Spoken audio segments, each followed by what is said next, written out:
ओम नमः शिवाय। हस्तरेखा विचार चैनल पक्ष থেকে আপনাকে জানাই স্বাগতম। সৌন্দর্যময় এই পৃথিবীতে আপনি এবং আপনার মন দুটোই সুন্দর আছে সেই প্রত্যাশায় শুরু করছি আজকের ভিডিও। ইতিমধ্যে আপনি ভিডিওর থিম দেখে বুঝতে পারছেন ভিডিওটা মূলত কিসের উপর। তো আর কথা না বাড়িয়ে শুরু করি আজকের ভিডিও।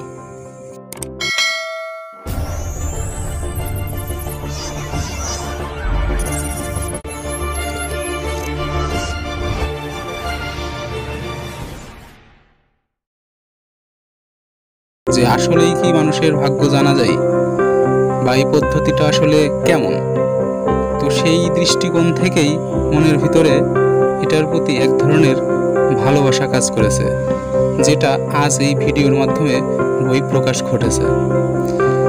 তো যেটা দেখেছি যে ছেলেদের ক্ষেত্রে ডান হাত দেখা হয় আর মেয়েদের ক্ষেত্রে বাঁ হাত দেখা হয়। আসলে এর যৌক্তিকতা কতটুকু, যদি এই ভিডিওটা আপনি সম্পূর্ণ দেখে থাকেন তাহলে এটা নিয়ে আর কোনো প্রশ্ন আপনার ভিতরে আর কখনো আসবে না। সাধারণত আমাদের যে দুই হাত, এই দুই হাতের কোন জিনিসটা আপনি নিয়ে আসছেন আর কোন জিনিসটা আপনি তৈরি করেছেন সেটা দুই হাতের ভিতরে থাকে। অর্থাৎ আমাদের বাম হাতে যেটা থাকে সেটা হলো জন্মলগ্ন থেকে আমাদের জীবনের টোটাল একটা ছক, ম্যাপ, পরিকল্পনা। আর ডান হাতে থাকে আমাদের কর্মফল, অর্থাৎ আমরা কি করলাম এবং সেটা দিয়ে আমরা কতদূর যেতে পারলাম, যশ, খ্যাতি, মান, দুর্নাম কিভাবে আসলো সেটা আমাদের থাকবে ডান হাতে। যদি আরেকটু সহজ করে বলি তাহলে দেখবেন আমাদের দুইটা হাত সমানভাবে কাজ করে না, অর্থাৎ একটা হাত আর একটা হাতের থেকে তুলনামূলক বেশি ব্যবহার করা হয়। বেশিরভাগ ক্ষেত্রেই দেখা যায় যে মানুষ ডান হাতটা বেশি ব্যবহার করে আর বাঁ হাতটা কম ব্যবহার করে। সেই ক্ষেত্রে সেই জাতক বা জাতিকার ডান হাতটা দেখতে হবে যে সে কি কর্ম করছে, তার ভাগ্য কিভাবে এই কর্মফলের দ্বারা প্রভাবিত হচ্ছে। আর বাঁ হাতে যেটা থাকে সেটা তো বললামই, জন্ম থেকেই আপনি যেই ছকটা নিয়ে পৃথিবীতে আসলেন। এটা আসলে জ্যোতিষশাস্ত্র অনেক অনেক বড় একটা ব্যাপার। এটা কয়েক মিনিটের ভিডিওর মাধ্যমে বোঝানো সম্ভব না, তাই আমি চেষ্টা করে থাকছি যে প্রত্যেকটা ভিডিওতে বিশেষ কিছু টিপস থাকবে, যেটা জানলে আপনার কোনো জ্যোতিষীর কাছে যাওয়া লাগবে না। আপনি ঘরে বসে আমার ভিডিও দেখার মাধ্যমেই আপনার অনেক কিছু জানতে পারবেন। আপনার আয়ু রেখা সম্পর্কে জানতে পারবেন, মস্তিষ্ক রেখা, আরও আছে হৃদয় রেখা, আর একটা আছে ভাগ্য রেখা। মোটামুটি এই চারটে রেখা, যদি এই চারটে রেখা সম্পর্কে যদি আপনি একটা ধারণা আনতে পারেন তাহলে অন্যান্য জিনিসগুলো আপনি এমনিতেই বুঝতে পারবেন। তো আজকে আমি এই রেখাগুলোর ভিতরে যাব না, এটা আমার পরবর্তী ভিডিওতে থাকবে। আজকে মূল বিষয়টা হলো যে ডান হাত দেখব না বাঁ হাত দেখব, সেই ক্ষেত্রে লজিকটা কি। এই আমার কথা যে আপনাকে বিশ্বাস করতেই হবে ব্যাপারটা এরকম না।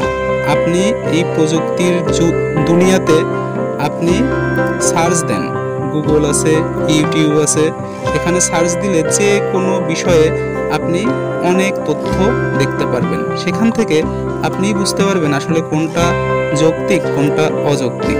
সেই বিচার বিশ্লেষণে যদি আপনি দেখেন তাহলে দেখবেন একটা মানুষের দুই হাতই দেখা উচিত, শুধু ডান হাত দেখা উচিত না, শুধু বাঁ হাত দেখা উচিত না। কেন কেন এমনটা করতে হবে সেটা হলো, আগেকার ক্ষেত্রে আমি একটা ছোট্ট উদাহরণ দিই। আগে যখন মেয়েদের বাঁ হাত দেখা হতো তখন ধরে নেওয়া হতো আগেকার মেয়েরা তাদের জীবনটা আসলে প্রক্রিয়াটা কি ছিল, জীবন চক্রটা কি ছিল, সেটা ছিল তারা জন্মগ্রহণ করবে, সেই বাড়িতেই বড় হবে, কোনো এক জায়গায় বিয়ে হবে, সেই বাড়িতে সংসার করবে, সেখানে তাদের দৈনন্দিন যে কাজগুলো থাকে, অর্থাৎ ঘরের যে কাজ থাকে, রান্না বান্না, সন্তানদের লালন পালন করা, এগুলো দিয়েই তাদের জীবন অতিবাহিত হয়ে যেত। সেই ক্ষেত্রে তাদের ডান হাত দেখার কোনো প্রয়োজন ছিল না। অর্থাৎ তারা যে ভাগ্য নিয়ে জন্মগ্রহণ করেছে সেই ভাগ্যটাই তাদেরকে মেনে নিয়ে দেখা হতো এবং সেটাই বিচার করা হতো। কিন্তু বর্তমান যুগে দেখা যাচ্ছে পুরুষের পাশাপাশি নারীরাও সব কাজে সমান তালে তাল দিচ্ছে। সেই ক্ষেত্রে নারীদের এখন আর বাঁ হাত দেখে তাদের ভবিষ্যৎ বিচার করা বোকামি ছাড়া আর কিছুই হবে না। সেই ক্ষেত্রে তাদেরও ডান হাত দেখতে হবে। অর্থাৎ যদি কোনো ব্যক্তি কর্ম করে, কোনো বিশেষ কাজ করে, যেটা থেকে সে আর্থিকভাবে লাভবান হচ্ছে, ইনকামের সোর্স হচ্ছে, সেই ক্ষেত্রে উচিত হবে তার ডান হাত দেখা। আর বাঁ হাতটা দেখতে হবে এই কারণে যে সে আসলে কোন ভাগ্য নিয়ে এই পৃথিবীতে জন্মগ্রহণ করেছে। অনেক সময় দেখা যায় যে আয়ু রেখা যেটা থাকে,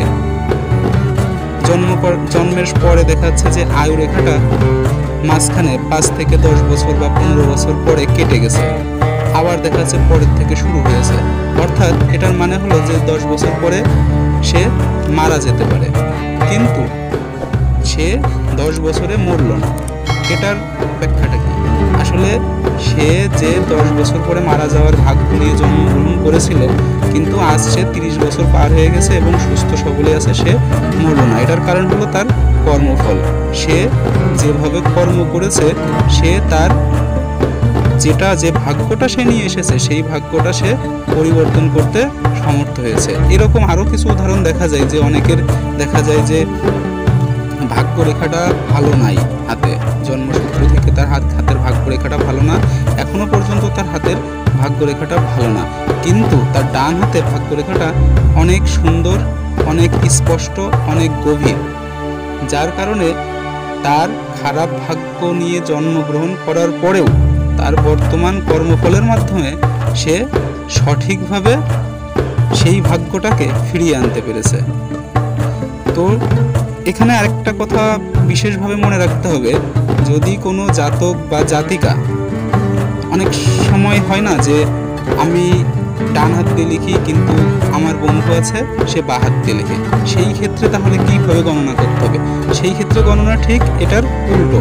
অর্থাৎ সে যেই হাত দিয়ে বেশি কাজ করে, যেই হাতটা সে বেশি ব্যবহার করে, সেই হাতটাই তার দেখতে হবে বর্তমান জীবনে সে কীভাবে আছে, কি করছে, ভবিষ্যতে তার কি হতে পারে, তার যাবতীয় অনেক কিছুই এটা দেখে বিচার করতে হবে। আর ডান হাতটা সেই ক্ষেত্রে বিচার করতে হবে তার জন্মসূত্রে সে কি নিয়ে জন্মগ্রহণ করেছে। ঠিক উল্টো, কেউ যদি ডান হাত দিয়ে বেশি কাজ করে তাহলে সেটা তার কর্মফল থাকবে ডান হাতে, বাঁ হাতটা থাকবে তার জন্মসূত্রে পাওয়া। আর যদি কেউ বাঁ হাত দিয়ে বেশি কাজ করে সেই ক্ষেত্রে দেখতে হবে তার বাঁ হাতটাকেই কর্মফল হিসেবে এবং ডান হাতটাকে সে জন্মর সূত্রে কি নিয়ে আসছে। আবার অনেক সময় দেখা যায় যে কিছু কিছু ব্যক্তি আছে যারা দুই হাতেই সমানভাবে কাজ করে, সব্যসাচী বলে যাদেরকে, সেই ক্ষেত্রে তাদেরকে দুই হাতেই সমান গুরুত্ব দিয়ে দেখা উচিত। মূলত আজকের এইটাই ছিল বোঝার বিষয়। আপনি যদি টোটাল ভিডিওটা শুনে থাকেন তাহলে হয়তো আর কোনো প্রশ্ন থাকার কথা না। তারপরও যদি আপনার মনে হয় যে না, আমার আরও কিছু বিষয় জানার আছে বা আমার এখানে প্রশ্ন আসছে, তাহলে আপনি আমার নিচে কমেন্ট বক্সে কমেন্ট করতে পারেন। আরেকটা সহজ বুদ্ধি দিই আপনাকে, সেটা হলো আপনি অনলাইনে সার্চ করেন। এই প্রযুক্তিতে ঘরে বসে থেকেই আপনি যে তথ্য পাচ্ছেন, যা আগে কল্পনা করা যেত না, এখন আমরা কিন্তু ঘরে বসেই সব তথ্য পেয়ে যাচ্ছি। সেই ক্ষেত্রে আপনার কথাটা কতটা লজিক আছে, কতটা যৌক্তিক, সেই ক্ষেত্রে আপনি সার্চ দিবেন। সার্চ দিলে আরও আপনার কনসেপ্টটা ক্লিয়ার হয়ে যাবে। আর যদি আমার চ্যানেল যদি আপনাকে ভালো লেগে থাকে তাহলে আপনি আমার চ্যানেলে সাবস্ক্রাইব করতে পারেন। আমি মাঝে মাঝে ভিডিও প্রকাশ করি। এই ভিডিওটাতে ছোট ছোট বিষয়, যেহেতু এটা অ্যাস্ট্রোলজি ব্যাপারটা, জ্যোতিষবিজ্ঞান ব্যাপারটা অনেক বড়, সেহেতু অল্প সময়ের মাধ্যমে এত কিছু বোঝানো বা বলা সম্ভব না। আর যেহেতু আপনি এই ব্যাপারে জানেন না কিছু সেই ক্ষেত্রে আপনার জন্য এটা আরও কঠিন হয়ে যাবে। তাই আমি চেষ্টা করি ছোট ছোট কথা দিয়ে আপনাদেরকে বোঝানোর যে আসলে কোনটা সঠিক। আমার পরবর্তী যে ভিডিওটা হবে সেটা হলো মানুষের হাতে যে 9টা গ্রহ থাকে, এই গ্রহের অবস্থান কোথায় থাকে এটা নিয়ে আমার পরবর্তী ভিডিওটা হবে। আশা করি